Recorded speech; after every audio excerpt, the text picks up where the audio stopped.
by nature. So baka makakita tayo ng early maneuvers from Aurora. Yeah, and we will see how Team Liquid Philippines will turn the tides into their favor. They have to get the early game momentum or else Aurora MLBB will continue their stride. This is game number 2. Kaya naman to our casters, please take us to the Land of Dawn.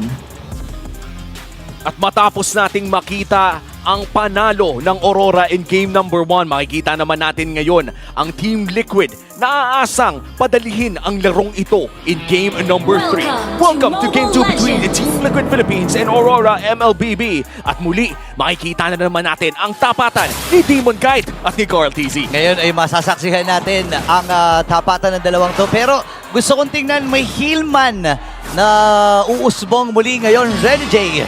With that Angela na medyo matagal na nating hindi nakita. Oh, matagal na to eh. Parang classic pa rin naman yung tandem na to. Yung Angela plus the Joy. Ring mga stun na pwedeng ibigay dito ang Team Liquid PH. Pero speaking of bigayan, si Carlito kagad ay napuruhan. 30% na kanyang health. Sobrang agresibo talaga ni Carlito kapag hawak niya yung mga gantong klaseng hero eh, no? At kumbaga, hawakan mo muna, pa-purple lang ako. Ganun na nagiging call dyan eh, di ba? So ngayon lahat, parehas sa Jungle na may hawak na purple. Pero si Sanford ay hahawakan ng mga members dito ng Team Aurora. Hindi sapat yung sustainability na meron siya. Pero doon yung first mula dito kay Carlito. And that ultimate or the Dominator's descent mula dito kay Sanji, epeto ng Team Liquid at Aurora sa isa't isa, no? Nakikita natin ngayon doon sa may bandang ibaba naman si Renny J nakatago. Available na yung kanyang hard guard any moment. Ay pwede siyang sumampa pero si Carlito ang makako ng unang pagong. puntahan mo ay na-clear na rin. Yun nga eh. Tsaka ang mabilis na ginagawa kasi dito ng Team Liquid PH, ginagamit nila si Sanji pang check ng bush. Pero nandun yung ultimate mula dito kay JP. Pero nakatakas dun si Yui habang si Demon Kai gagamitin na yung kanyang electrifying hit. Sanib na with the hard guard. Buti na na-flicker out itong si JP. At ligtas. Kumayod lang saglit. Kumayod lang. Shoutout nga pala sa mga mga yung mafia. Manggagawang Pinoy abroad. Philippines. Ano nangyayari dun sa may bandang Pumarty lang. Pumarty lang ng saglit yung parehas na XP laner natin. Pero si Edward ata ang pupuruan nila dito. Habang si Demon Kite nakasanib na rin yung hard card ni Renny J. At si Demon Kite makako ng kill si Carlito. Kanya mapapatay doon. At si Demon Kite nakawa rin ng turtle. Habang pasok na naman, JP ang magiging punti na. Tumama yung charge stun. At si JP ay makukuha din. Yue flicker out. Pero si Sanford ang matitira. Sanji, next pa daw natin! Tommy with the kill! Grabe naman yun si Demon Kite. Nagpatugtog na underneath the turtle. Electrifying hits, doing 3 things at once. Ang bilis talaga makaramdam, no? And ito talaga ang galawan. Mga world-class na galawan. Carlito, kailangan nyo matras. Andun yung electrifying bisanib din with that hard guard. Kakayanin pa ni Carlito yung kanya mga dash. Pero hindi. Mas marami daw dash si Demon Kite. Ayan na. 2v1 yun. Hindi lang halata. Yan. Recall. Renny J forced to flicker. Pinatigil lang ni Benny at nagpatuloy na ang party. Napa-okay pa nga eh. Umokay pa nga doon si Carlito. Okay pa daw siya. Nakuha lang siya doon. Second death niya. Pero ang problema, si Sanford naman ngayon ang pupulutanin dito ng apat na members mula din sa side ng Aurora. Habang si JP nandun din for the follow-up. Same with Sanji. Nagamit na rin yung dominant system pero hindi ata sapat yung damage nila. Yue for that folks.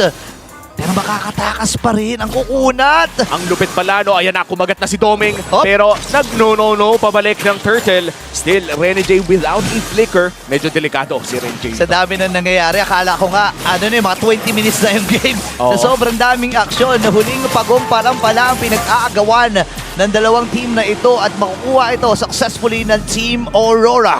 Kay Marat, alam mo na kung saan ang hahantungan nyo. Pero ngayon, ang hantungan ay dito sa may Lord. Habang dinamba na rin dito ni Edward. Ito yung shield and yung blast. Pero si Sanford ay nakukuha na kagad ng kill dito. Habang nagamit na rin yung mga sayaw mula kay Demon Kite.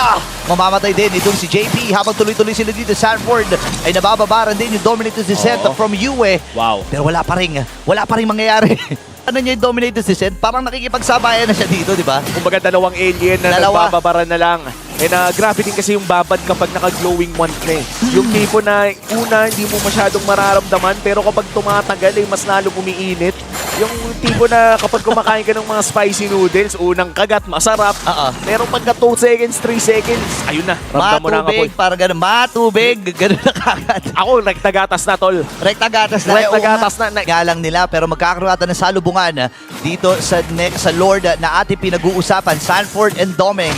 Andun din si Yue pero andun at inalapag yung mga aliens na meron dito si Sanji. Reset na naman! Ayan na, magre-reset na ang Lord at nag-enhance na nga ito. This is already a Luminous Lord. At means dito ko lang makikita ng isang Angela na nag-hold ng Lord mag-isa. Diba? Isipin mo yun. Ito yung pinupoint out ko kanina pero inapag yung ultimate. Habang si Demon Gun makakuha ng Lord na yun, naisayaw na nga rin. Habang si Edward kailangan na rin tumakas. Luminum Blast hindi tumama pero si Benny Cutie, andito na naman yung mga sibat. At transbal sila dito. JB. Tumama yung charge ni JB pero mapupuruan na. Doming! Andun yung kalmot mula kay Doming. Ang sakit ng mga normal hits ni Benny Cutie pero sa haba ng nangyari na yun, walang mamamatay.